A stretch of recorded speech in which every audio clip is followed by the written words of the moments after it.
염태영 시장님을 모시겠습니다.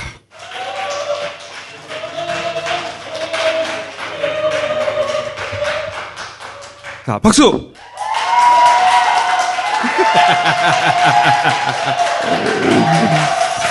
고맙습니다. 자, 염 시장님을 모신 이유가 뭐냐? 염 시장님이 이재명 시장과 시장 동기시죠? 예, 2010년도에 네. 같이 시장이 됐는데 그 이전부터 동기였습니다. 왜냐하면 2006년도 열린우리당 시장 후보들이었기 때문에 그때 둘 다 떨어졌죠? 예, 떨어졌고 2010년도에 돼가지고 시장을 2번 임기 동안 같이 했죠. 그러니까 이명박 정부 후반기하고 박근혜 정부 내내 같은 시절을 보내셨고 이재명 지사가 국감 나와가지고 본인 시장 시절 임기를 되돌아보니까 나흘 중 사흘은 압수수색 감사 조사를 받았다고 그러더라고요. 근데 이제 그 시절 이재명 성남시장이 겪은 걸 다 아시잖아요. 본인도 같이 겪었으니까. 대부분 저도 같이 겪었고요. 특히 이재명 시장이 청년배당, 공공산후조리원, 무상교복 이거 한다고 그러니까 박근혜 정부가 때려잡으려고 그랬거든요. 예. 비유가 아니라 실제로. 몹시 눈에 가시였죠. 그러면서 기초단체에 교부금 삭감한다고. 예. 난리가 났었죠, 그때. 예. 그 폭탄을 같이 맞으셨잖아요. 저희가 제일 큰 몫으로 맞았고요. 그때 그 시절 얘기를 하나 여쭤보고 싶은 것이었고, 누구보다 잘 아시니까.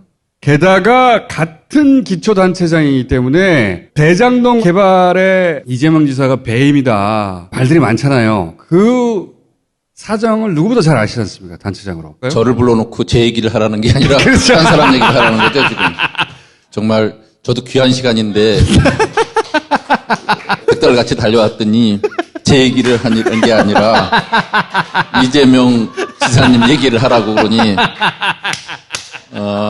어차피 좋습니다. 예, 저한테 3년 후배고 타석에서 늘 형님 하는 그렇죠. 관계죠. 두 분이 박근혜한테 당하잖아요? 그럼 기자회견을 해요. 그러면 항상 염 시장님이 딱 중간에 서가지고 기자회견을 했었거든. 예, 네. 경기도 시장구수협의 회장을 제가 했고 또 전국 시장구수구청장협의 회장을 제가 했고 얼굴 마담은 주로 저였는데 그렇죠. 뉴스에 많이 뜨는 사람은 제가 아니라 이재명 성남시장이었어요. 저는 늘 그런 불운을 제 운명처럼 알고 지내왔죠. 하여튼 지나가고 보면 참 좋은 인연인지 저한테는 불운인지 잘 모르겠습니다. 근데 기초자치단체장이 사상 처음으로 대권도 도전했고 또 경기지사도 실제 됐고 그리고 이번에 이제 여당의 대선 후보가 됐으니까 네.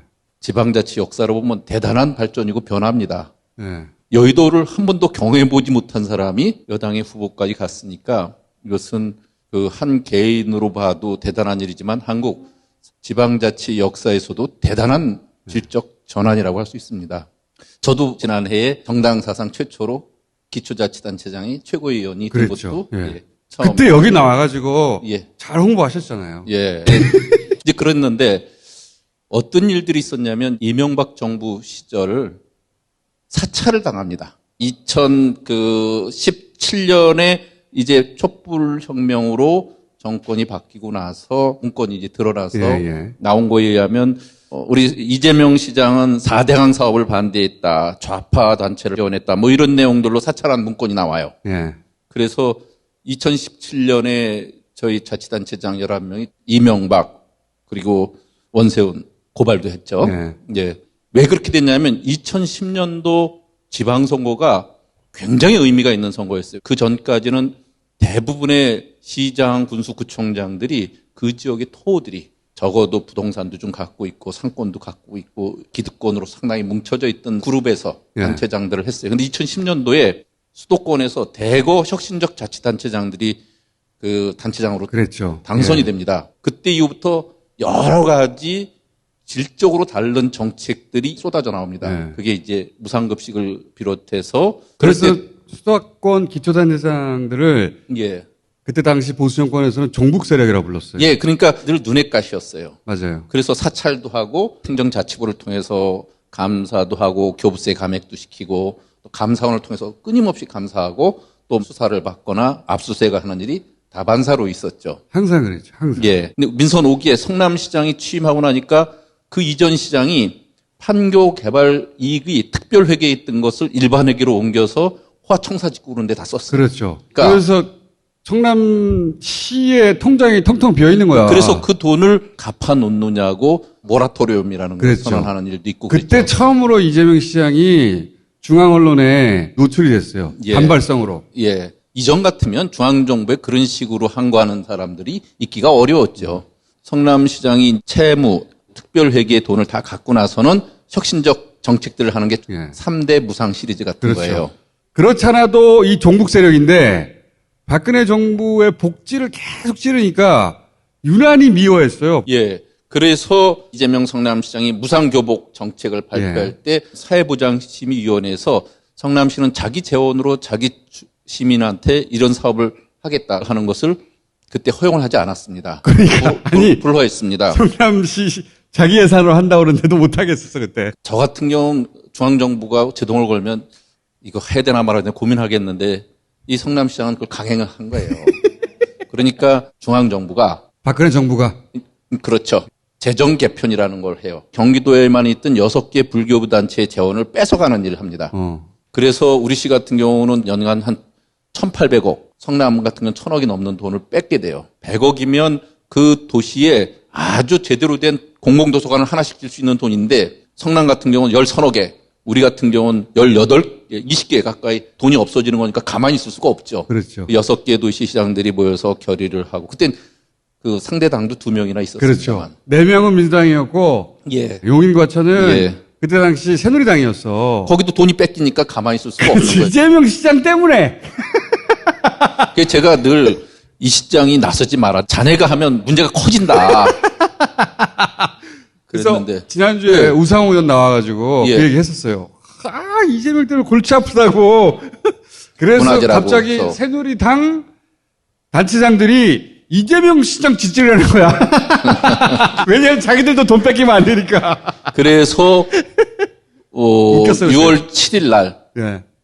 광화문 광장에서 세월호 천막 옆에서 단식 농성에 들어갑니다. 이재명 성남시장, 저 그리고 화성시장 셋이 들어가는데 저는 하루. 예, 화성시장하고 저는 빠지고 그 대신 전국을 돌면서 지방재정 개편의 부당성을 알리고 우리 우군들을 만드는 일을 해서 17명의 단체장들을 만나러 다녀요. 그리고 6월 그 7일부터 17일까지 10하루간을 단식 농성을 이재명 성남시장이 하는데 단식은 이재명 시장 혼자 했어요. 저도 하루 했고 예.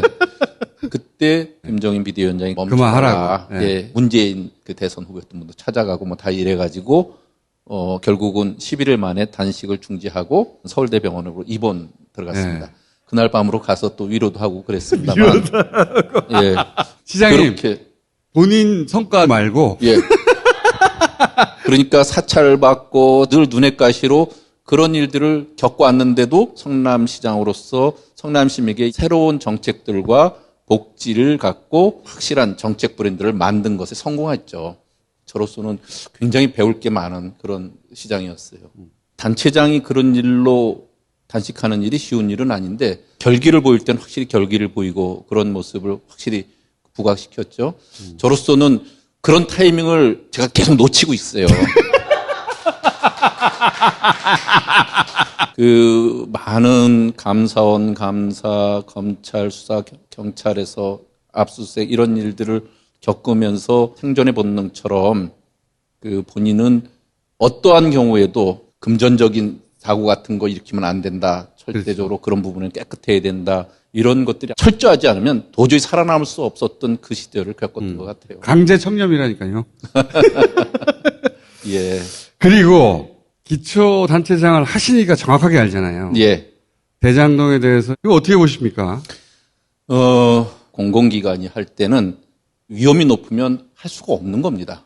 만약에 호시절이 돼서 수익이 크게 날 수 있지만 그 반대의 경우는 그것도 어떻게 됩니까? 시가 파산하죠, 그러면. 예. 그러니까 시로서는 굉장히 보수적으로 갈 수밖에 없어요. 부동산 경기가 고수익이 나라라는 보장이 전혀 없는 시절에 결정을 해야 되면 안전장치를 갖고 갈 수밖에 없는 게 공공의 결정 과정이에요. 그 영상 보시면 알겠지만 2009년부터 이명박 대통령이 LH는 민간 영역에서 민간 개발을 충돌하지 말고 빠지라고 그러잖아요. 그 영상은 김윤덕 의원님이 만드신 건데 예. 잠깐만 보고 얘기할게요. 말씀하시니까. 민간 기업하고 경쟁하려면 이거 뭐 땅 사가지고 집 짓고 하면 뭐 누가 못하겠어요. 나는 이 회사는 우리가 민간 기업이 이익이 나지 않아서 일을 안 하겠다고 하는 그 분야에 우리가 보완을 해야 됩니다. 대장동 주민들은 민간에서 추진하자고 추진위원회를 구성하고 있습니다. 대통령께서 말씀하셨고 사장님께서 취임하시면서 민간하고 경쟁하자는 사업을 안 하겠다고 말씀하셨습니다. 그리고 공사는 가능하면 서민 덕을 위해서 일을 하시겠다고 그랬습니까? 예. 이에 대해서 의견은 어떻게 생각하십니까? 예. 그건 의원님한테 별도로 보고를 드리고 우리의 정관에 맞지 않은 일, 그런 일은 하지 않도록 하겠습니다.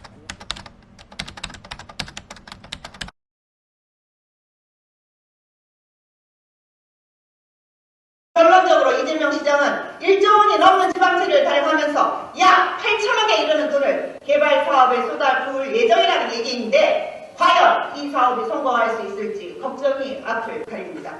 이는 빚내서 잔치하고 본인의 지적 공부하며 정작 빚 갚는 설거지는 다음 시장에게 남겨놓겠다는 의도가 아니고 무엇이겠습니까? 성남시보다 훨씬 경험 많은 아파트 사업을 전문으로 하는 민간기업도 수익 내기가 어려운 요즘 아파트 분양시장에서 이 사업을 통해 수익 내고 그 수익으로 빚 갚겠다는 집행부 얘기를 누가 믿겠습니까? 현재 이재명 시장께서는 원래 대장동 개발은 민영개발의 중심에 있었기 때문에 민영개발 회사가 이익이 얼마 남든 손해가 나든 개발 허가를 해 주셔야 된다고 생각합니다. 입장을 안 하고 있습니다. 그래서 새누리당 의원들이 입장을 안 해서 의결 정족수 부족으로 자동 산하게 됐습니다. 내가 아는 12년 동안 내가 그 사람을 지켜보면서 얼마나 많이 해봤겠어요. 트라이를. 아유 씨알도 안 돼. 아유 씨알도 안 돼. 자, 이게 이재명 지사가 계속 얘기하는 거예요. 본인이 공영개발 하려고 했는데 국민의힘에서 막았다. 사실이지 않습니까? 예. 전 또 저한테 얘기하는지 모르고. 처음에는 공영개발로 가려고 했는데 2009년에 보듯이 이명박 대통령이 막았고. LH도를 하지 말라고 했던 그렇죠. 거고 그 이후에 이제 성남 도시개발공사를 만들려고 했는데 2011년부터 계속 못 만들게 그렇죠. 아까 그 당 사람들이 그렇죠. 부결시켰죠. 그리고 이제 그리고 2013년에 가서야 그게 이제 결국 만들어졌어요. 공영개발을 왜 하려고 하느냐. 민간이 돈을 벌던 말던 민간에게 맡겨라. 땅을 사야 되니까. 그 돈을 마련하려고 지방채 발행하려고 하니까 박근혜 정부 시절에 못하게 했죠. 그렇죠. 처음에는 성남 도시개발공사를 못 만들게 했고 그 이후에 지방채 발행이라는 것은 중앙정부에서 허가를 받아야 되는데 그러니까요. 그게 불가능한 거예요. 그러니까 꾀를 낸 게 결국 50% 지분에 플러스 1주 그리고 고정적으로 이 정도 수익은 내가 확보하겠다고 한 게 5,500억의 확보 내역입니다. 그만큼의 금액을 확보한 전례가 없다면서요. 예, 그게 내용으로 보면 임대주택 용지가 1,822억, 예. 그리고 1공단에 예. 공원조성 해가지고 그쪽으로 2,761억, 그리고 기반시설로 북측 터널, 대장 IC 배수지 여기에 920억 해서 한 5,500억을 먼저 확보해 놓은 거예요. 예. 그러니까 조금만 수익이 하더라도. 저쪽에 안 나더라도 예. 먼저 가져온 거니까 지자체 입장에서 굉장히 안정적으로 수익을 확보한 거니까 액수도 크고 매우 성공 사례 모범 모델로 불렸지 않습니까? 예, 비슷한 시기에 있었던 LCT 예. 민간이 개발해서 다 갖고 갔죠. 공공환수 빵원 아닙니까 거기는? 예, 그리고 비슷한 시기에 광교신도시는 경기도시공사가 그 일을 했어요. 근데 오피스텔 아파트 부지로 팔아서 팔고 막 그래갖고 수익을 간신히 만들고 그랬던 그 당시였거든요. 예. 대장동 방식으로 5,500을 확보했을 당시는 굉장히 잘한 일이었죠. 지자체 개발 모델 중에 이거 봐, 더 많이 돈 번 사례가 있지. 그거라도 들고 와야 될 거 아니에요. 그것도 없어. 죄라면 여당의 대통령 후보가 된 게 죄죠. 지금 그게 아니면 특별히 떠들 이유가 있겠어요? 야당의 후보가 이런 성과를 냈어. 지금 난리 났어, 성과로. 홍보하느라고. 돈을 먹었으면 그러면 걸려요. 돈 안 먹는다니까, 그 양반은. 우리는요, 이명박 박근혜 정부 시절에 그런 비리가 있다면 한 방에 갑니다. 그렇잖아요. 그게 맨날 온갖 감시하고 탄압을 있는데. 받는데 그런 거거든요. 예. 근데 왜 이재명만 대선 후보가 됐을까? 솔직히 말하면 네. 저는 경기도지사나 또 대권이나 이런 게 제 역할이 아니라는 생각을 처음부터 해서 자치분권 운동으로 국가의 운영 시스템을 바꾸자. 기초자치단체가 할 수 있는 기초자치단체 다 주고 광역자치단체가 할 수 있는 일은 광역에게 중앙정부가 줘라. 중앙은 슬림해질수록 좋다. 모든 권한을 왜 기재부가 다 갖고 있어요. 근데 시장님, 예, 이번에 마지막이지 않습니까? 3선. 예, 예. 어떻게 해요, 다음에? 총수께서 지적해 주세요. 뭘 해야 될지. 그 고민을 다음번 출연 때 같이 이야기 나누도록 하죠. 그럴까요? 자, 오늘 여기까지 하겠습니다. 감사합니다.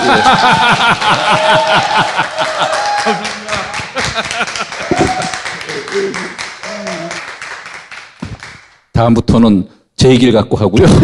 똑같이 박수 쳐주셔야 돼요. 감사합니다.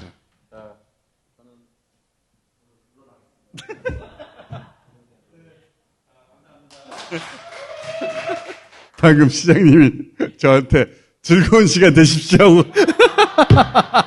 박근혜 탄핵 후에 청와대에서 미처 다 불태우지 못하고 남기고 간 캐비넷 문건이 있었거든. 2016년 1월 16일자 청와대 비서실장 지시사항에 그런 게 있어요. 성남시가 무상복지 하는데 모든 조치를 다하여 강력 대응하라. 이재명을 조져라. 청와대 비서실장 지시야 이게.